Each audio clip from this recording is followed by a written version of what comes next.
Hey, what's up? So I want to make a little video about God, or the Oversoul, or the Great Spirit, or the Universal Consciousness, or the Cosmic Love, whatever you want to call it. So basically, the way I personally see it is that our consciousness is what unifies all things, like humans, animals, plants, rocks. I believe everything has consciousness, and that is like the palm of the hand, whereas individual forms like human forms or animals or rocks or stars or even ideas like thoughts and things like that are like fingers. So God or consciousness is the whole hand or the palm, whereas what comes from that is fingers or the forms. So kind of take a look around yourself and your surroundings and notice how like your consciousness is the reason why you're perceiving existence. Now, there's two different things that like understanding that consciousness is God, or what all things essentially are. We all share that. We all come from that. Is that there's a good side to this and a bad side. The good side is simply benevolence, like when you want what's best for others so that they feel good and they're productive and inspired, mainly so that they feel good. Now, the bad side is when you're kind of aware that everything is consciousness, but you're very like almost demonic, not angelic. Like demonic means you're aware that awareness is the true reality, a god, but you kind of like to mess with beings that seem like unaware, if you want to say that. Because even demons are spiritual, but they're just not they're not benevolent. They like to confuse, trick, and cause pain to those that they see as weak or vulnerable.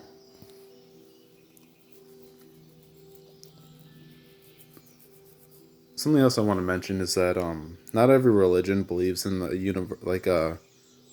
divine creator of the universe like God. Like Buddhists are actually atheists. They believe in like devas and asuras, which are kind of like angels and demons, but they don't believe that there is a God. But I think the reason why this is because everybody interprets that consciousness differently. The Buddha said he's searched the entire cosmos, all realms, and never found a God.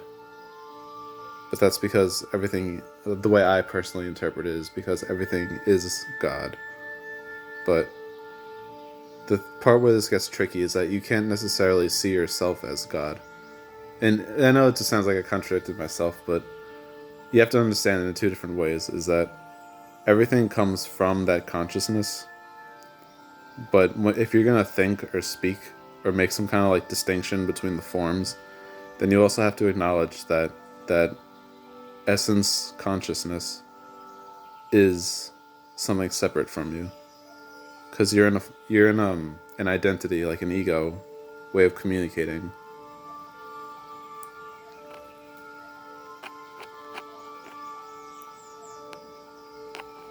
So it can be when you're thinking about something, because that's communication, even if it's just with yourself, or if you're speaking to someone else, then you need to refer to that consciousness as, I think, God, because it is alive and conscious, I believe, at least, because it's consciousness. But it's just not like, it's not you as in your identity. Like, my name, Sully Sky. My real name is Mike, but I make my name Sully Sky because I just like that name. But it's not, it's not like Sully Sky, that's God, or Mike, that's God. It's my essence, that's God. Because it says even in the Bible that the kingdom of heaven is within, and heaven is obviously where God is, and it's inside of you. So every form in this entire existence, in all realms, in all universes, has the essence of God Whether they're good or evil, you have the essence of God inside of you.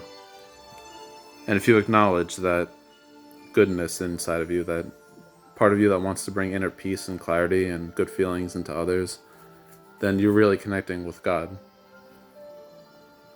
And it doesn't even have to be that you're like using words like I believe in God. Like it can be, you can be like the Buddha who just simply brings like awareness of your thoughts and things like that into people's lives.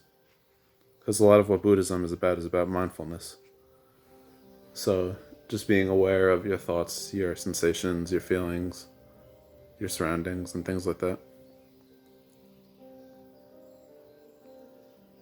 And definitely, like I said before, it's important to understand that everybody interprets that consciousness differently. And there's some people that they're just unaware of a lot of spiritual stuff. The word spiritual referring to like religious or new age things. But they actually are at a high state of consciousness, so they are very connected to God, but they just have a different way of carrying out their lives. They do have that inner goodness inside of them that wants to help people. Maybe they don't understand the secrets of the universe, like the psychic abilities and things like that, but they're very aware. They're just, in their thinking mind, they don't understand that what they are is very aware and awake.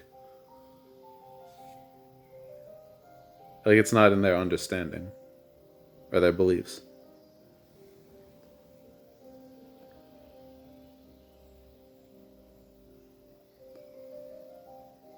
So yeah.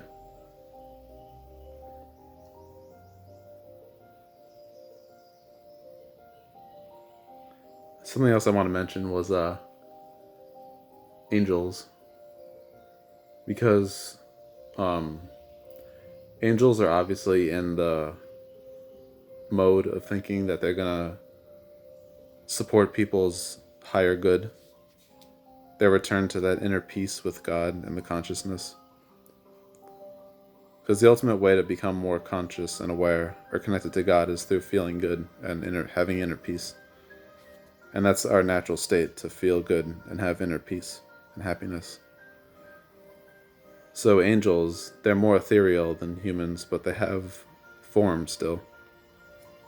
So they do have like some selfish desire, something I'm going to mention in a minute. I'll mention now. But something that distracts us from higher states of awareness or connection with God or the oversoul consciousness is selfish desire. Because selfish desire, we all have it, and sometimes we even need it. But when you hyper focus on it or you make it what your life is about, you separate yourself from that innate goodness of God. But you do need some of it in order to feel good. I forgot what I was going to mention about the angels before.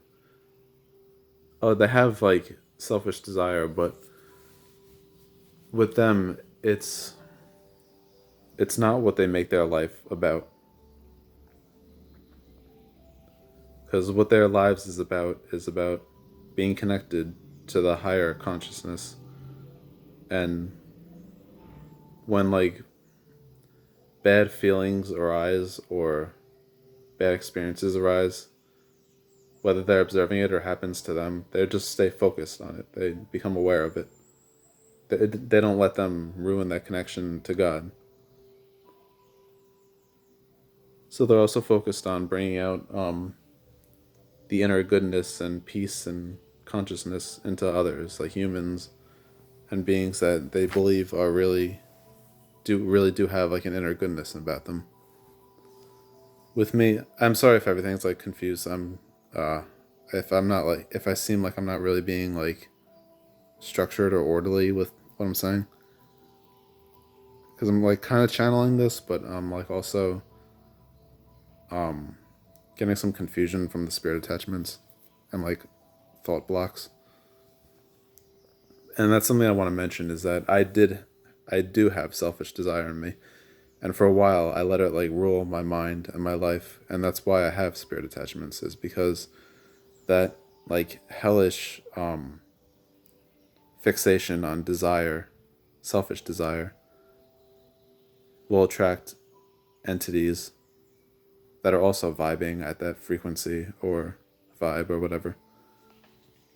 And when you become spiritually awake, when you start to understand things about the universe and the secrets, then your psychic abilities start to grow. And then you draw in those spirit attachments, those astral parasites, and you can perceive them through hearing voices or like psychic attacks, hallucinations. So like I am like spiritually awake, aware, but I had like, this is what I'm saying, is that my mind tends to be focused or fixated on what I want to do personally, how I want to spend my time, rather than focusing on bringing out that inner goodness in others, or kind of like situating myself on God or higher consciousness rather than fixating on my thoughts and things like that. Now, something else I want to mention is that I think I'm a perfect example of what I'm about to say. You can have like a fixation on selfish desire, but still be a good person.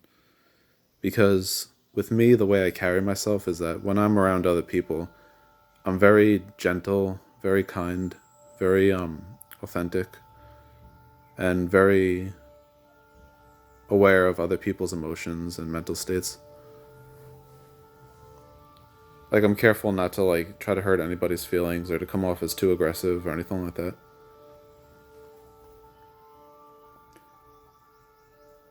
And this isn't what I think about myself. This is what people have told me all throughout my life. And specifically in the spiritual community, people tell me I have angel energy. So in some ways I am like an earth angel. It's just that I'm not really I wasn't really happy all the time. This is changing because of the realizations I'm having. I'm not necessarily happy all the time because my mind is fixated on myself and what I want to do. But that's changing. Just by simply being focused on the fact that all things are connected through consciousness, and that is God. God is consciousness and inner peace and good feelings. It's purity. God is purity. That's what the Oversoul is, the Great Spirit. There's no selfish desire in God. So now so I've been getting messages from my angels saying that I'm going through like they didn't say this exactly, but to sum it up, I'm going through like a trial period where they're seeing if I can prove that I'm going to be focused on God and the innate goodness and bringing that out in people. And in time, they'll get rid of the spirit attachment. It's just that I can't fall from that grace. I have to remain committed to kind of like pondering the thought of God and trying to do things to help other people to make them feel good. And that's partly why I'm making this video. I didn't really want to make it at first, but I was just thinking about it, and I thought it'd be good just to prove who I am. But yeah, so you can have like a fixation on something selfish, but still be like a good person because maybe the way you act around other people is very kind, or maybe you do something in your life that supports other people's happiness and good feelings or clarity.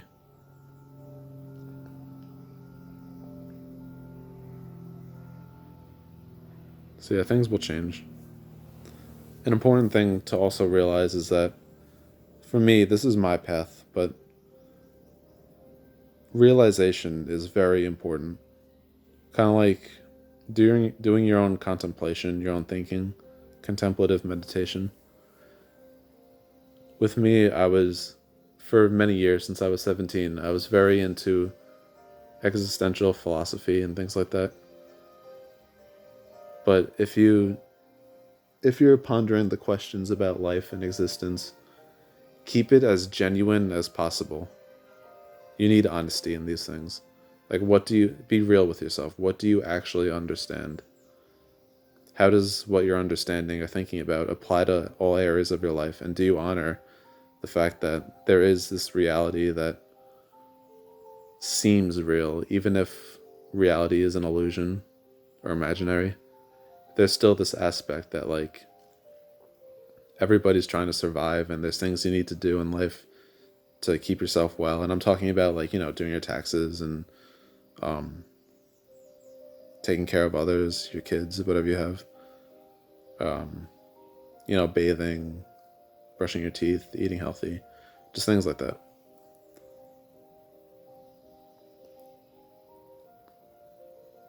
Because you can get all contemplative and philosophical as much as you like, but then reality is still going to be there.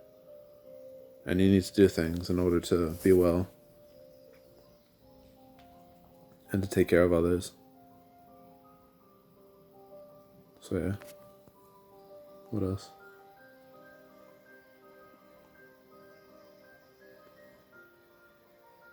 So, yeah, with consciousness, like,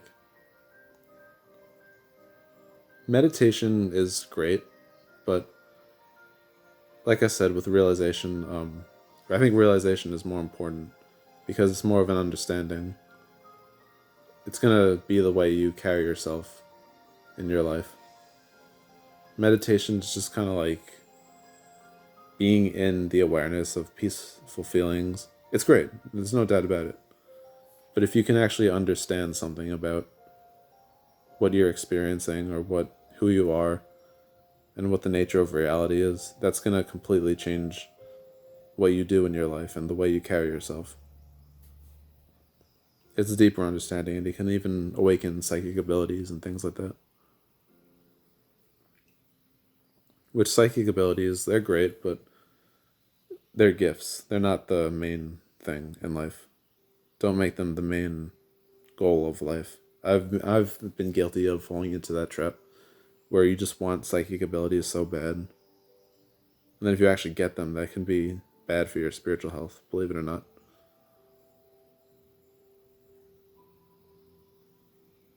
Because even if you don't believe in God, you need to make this is just like a life thing. You need to make, like, being a good, kind, friendly, strong person your what your life is about.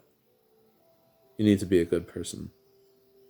That's just something that everybody kind of knows, even if they don't want to, like, say that it's the truth.